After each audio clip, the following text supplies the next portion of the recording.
My name is Aaron Janel Adriano from BSIT 3F. So, ito po yung ginawa ko sa midterm exam which is sa Cisco Packet Tracer. So, ipapakita ko dito yung bawat connection sa bawat isa. Then, isusum ko po. May kita po dito yung mga laptop, wireless router, and switch. Kada specific room po is meron siyang tatlo na to. Then, kada home router, may mga specific siyang router number which is 1 to 8. So, and may password na rin siya.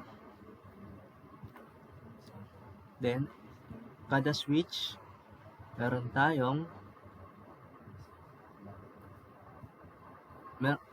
meron tayo sa iba't ibang room.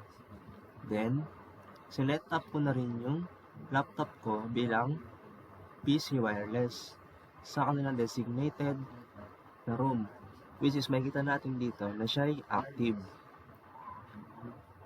Then, lahat ng switch sa bawat isa ay nakakonekta sa crossover cable.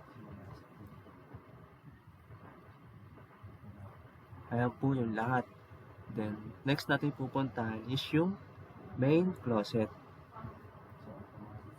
Makikita natin dito yung power distribution device and switch kung saan nakakonect yung mga laptop sa iba't ibang room.